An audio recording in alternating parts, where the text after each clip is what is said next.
ಶಿಡ್ಲಘಟ್ಟ ವಿಧಾನಸಭಾ ಕ್ಷೇತ್ರದಲ್ಲಿ ದಿನಾಂಕ 14/4/2024 ಮತ್ತು 15/4/2024 ನಮ್ಮ ಲೋಕಸಭೆ ಕ್ಷೇತ್ರದ ಅಭ್ಯರ್ಥಿಯಾದ ಮಲ್ಲೇಶ್ ಬಾಬು ಅವರು ಮತ್ತು ನಮ್ಮ ಜಿಲ್ಲೆಯ ಎರಡೂ ಪಕ್ಷದ ಮುಖಂಡರು ನಮ್ಮ ಶಿಡ್ಲಘಟ್ಟ ವಿಧಾನಸಭಾ ಕ್ಷೇತ್ರದಲ್ಲಿ ಮೊದಲನೇದಾಗಿ ಈ ಕ್ಷೇತ್ರ ಸೇರಿರ್ತಕ್ಕಂಥ ಚಿಲ್ಕಲ್ನರ್ ಗೋಂಬೆಯಲ್ಲಿ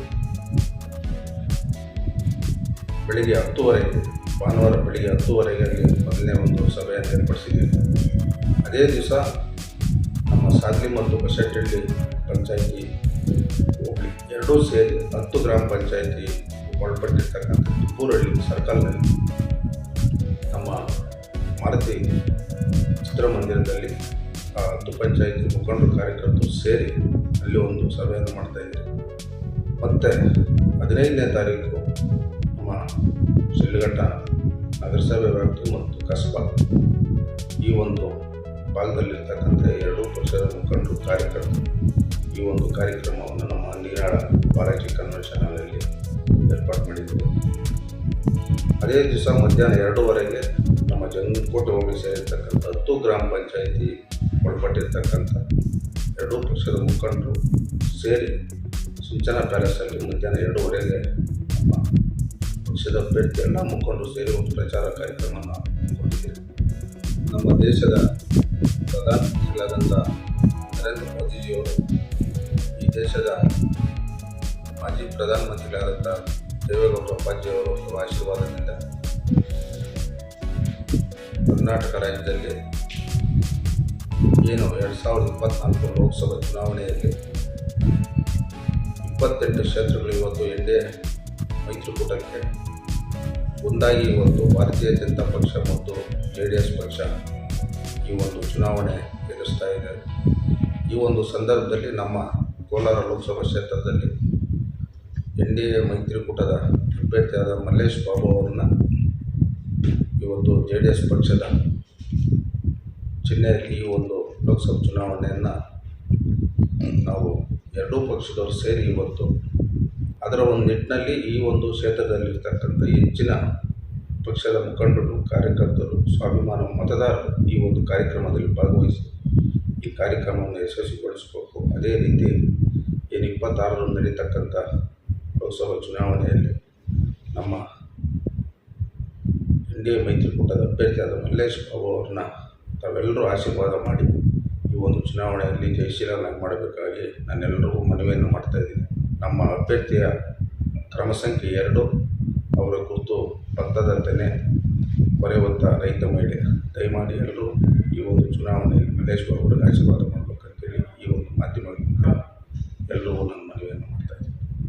ಕಾಂಗ್ರೆಸ್ ಅಭ್ಯರ್ಥಿ ಗೌತಮ್ ಅವ್ರಿಗೆ ಹೆಚ್ಚು ಈ ಕ್ಷೇತ್ರದಿಂದ ಮತ ಬರಬೇಕು ಅಂತ ಪಕ್ಷೇತರ ಅಭ್ಯರ್ಥಿನ ಕಾಂಗ್ರೆಸ್ಗೆ ಸೇರ್ಪಡೆ ಮಾಡ್ಕೊಂಡಿದ್ದಾರೆ ಎಂದು.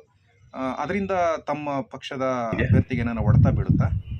ಈ 2024 ಲೋಕಸಭಾ ಚುನಾವಣೆ ಶಿಡ್ಲಘಟ್ಟ ವಿಧಾನಸಭಾ ಕ್ಷೇತ್ರದಲ್ಲಿ ಏನು ಮೊನ್ನೆ 2023 ವಿಧಾನಸಭಾ ಚುನಾವಣೆಯಲ್ಲಿ JDS ಪಕ್ಷದ ವಿರುದ್ಧವಾಗಿರ್ತಕ್ಕಂಥ ಎಲ್ಲರೂ ಒಂದಾಗಿ ಈ ಚುನಾವಣೆ ಎದುರಿಸ್ತಕ್ಕಂಥ ಒಂದು ವಾತಾವರಣ ನಿರ್ಮಾಣ ಆಗ್ತಾಯಿದೆ.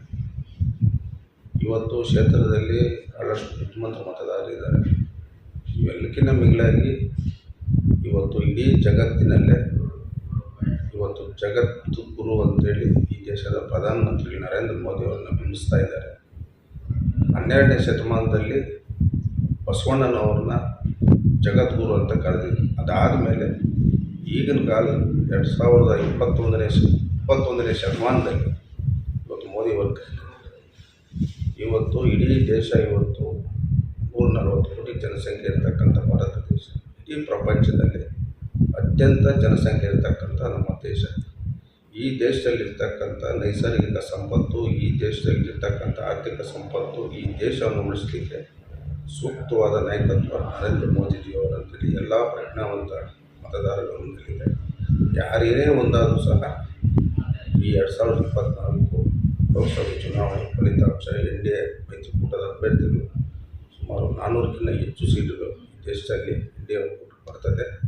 3ನೇ ಬಾರಿ ಪ್ರಧಾನಮಂತ್ರಿಗಳು ನರೇಂದ್ರ ಮೋದಿಯವರಾಗ್ತಾರೆ. ಅವರಿರೋ ತನಕ ಈ ದೇಶದಲ್ಲಿ ಅವರೇ ಪ್ರಧಾನಮಂತ್ರಿ ಅಂತ ನಾನು ಈ ಸಂದರ್ಭದಲ್ಲಿ ಎಲ್ಲ ಒಂದಾದರೂ ಸಹ ಈ ಬಾರಿ ಲೋಕಸಭೆ ಚುನಾವಣೆ 103ರಷ್ಟು ಈ ದೇಶದಲ್ಲಿ NDA ಪಕ್ಷ ಅಧಿಕಾರಕ್ಕೆ ಬರ್ತದೆ. ಮೋದಿ ಮತ್ತೊಬ್ಬ ಪ್ರಧಾನಮಂತ್ರಿ ಆಗ್ತಾರೆ. ನಮ್ಮ ಕೋಲಾರ ಲೋಕಸಭಾ ಕ್ಷೇತ್ರಕ್ಕೆ ಸಂಬಂಧಪಟ್ಟಂಗೆ ಇವತ್ತು ನಾವು ಈ ಚುನಾವಣೆ ಮಾಡಲಿಕ್ಕೆ ಕಾರಣ ನಮ್ಮ ಪಕ್ಷದ ರಾಜ್ಯಾಧ್ಯಕ್ಷರಾದ ಕುಮಾರಣ್ಣನವರು ಒಂದು ಆಲೋಚನೆಯನ್ನು ಮಾಡಿ ಈ ರಾಜ್ಯದಲ್ಲಿರ್ತಕ್ಕಂಥ ಮುಖ್ಯವಾಗಿರ್ತಕ್ಕಂಥ ಸಮಸ್ಯೆ ನೀರಾವರಿ ಸಮಸ್ಯೆ. ಆ ನೀರಾವರಿ ಸಮಸ್ಯೆ ಇವತ್ತು ಕಾವೇರಿ ಇರ್ಬೋದು, ಮಾದಾಯಿ ಇರ್ಬೋದು, ಮೇಕೆದಾಟು ಇರ್ಬೋದು, ಇವನ್ನೆಲ್ಲ ಬಗೆಹರಿಬೇಕಾದ್ರೆ ಇವತ್ತು ಕೇಂದ್ರದ ಸರ್ಕಾರ ಅವರ ಆಶೀರ್ವಾದ ಇದ್ದರೆ ಮಾತ್ರ ಈ ಕರ್ನಾಟಕ ರಾಜ್ಯದಲ್ಲಿ ನೀರಾವರಿ ಯೋಜನೆಗಳಿಗೆ ತರೋಕ್ಕೆ ಅವಕಾಶ. ಒಂದನೇದು. ಎರಡನೇದು ಏನಾಗಿದೆ, ಇವತ್ತು ಈ ರಾಜ್ಯದಲ್ಲಿ ರೈತರು ಇವತ್ತು ಭಾಳಷ್ಟು ಸಂಕಷ್ಟದಲ್ಲಿ. ಇವತ್ತು ರೈತರಿಗೆ ನಾವೇನಾದರೂ ರೈತರಿಗೆ ನಿಖರವಾದ ಒಂದು ಬೆಲೆ ಕೊಡಬೇಕಾದ್ರೆ, ಯಾವುದೇ ಒಂದು ಬೆಂಬಲ ಬೆಲೆ ಕೊಡಬೇಕಾದ್ರೆ, ರೈತರಿಗೆ ನಾವು ಸ್ಪಂದಿಸಬೇಕಾದ್ರೆ ಇವತ್ತು ನಮ್ಮ ರಾಜ್ಯ ಸರ್ಕಾರ ರೈತರ ಪರವಾಗಿ ಸಂಪೂರ್ಣ ವಿಫಲವಾಗಿದ್ದಾರೆ. ಇವತ್ತು ರೈತರು ಭಾಳಷ್ಟು ಕಷ್ಟವನ್ನು ಅನುಭವಿಸ್ತಾ ಇದ್ದಾರೆ. ಇವನ್ನೆಲ್ಲ ಗಮನದಲ್ಲಿಟ್ಕೊಂಡು ಮುಖ್ಯವಾಗಿ ಇವತ್ತು ನಮ್ಮ ಪಕ್ಷ ಉಳಿಸ್ತಕ್ಕಂಥ ಒಂದು ಜವಾಬ್ದಾರಿ ಇವತ್ತು ಕುಮಾರಣ್ಣ ದೇವೇಗೌಡರ ಮೇಲಿದೆ. ಈ ಒಂದು JDS ಪಕ್ಷ ಸ್ವಾಭಿಮಾನ ಇರ್ತಕ್ಕಂಥ ಮುಖಂಡರು ಕಟ್ಟಿರ್ತಕ್ಕಂಥ ಪಕ್ಷ. ಇವನ್ನೆಲ್ಲ ಗಮನದಲ್ಲಿಟ್ಕೊಂಡು ಇವತ್ತು ನರೇಂದ್ರ ಮೋದಿಜಿ, ಅಮಿತ್ ಶಾ ಅವರ ಆಶೀರ್ವಾದದಿಂದ JDS ಪಕ್ಷ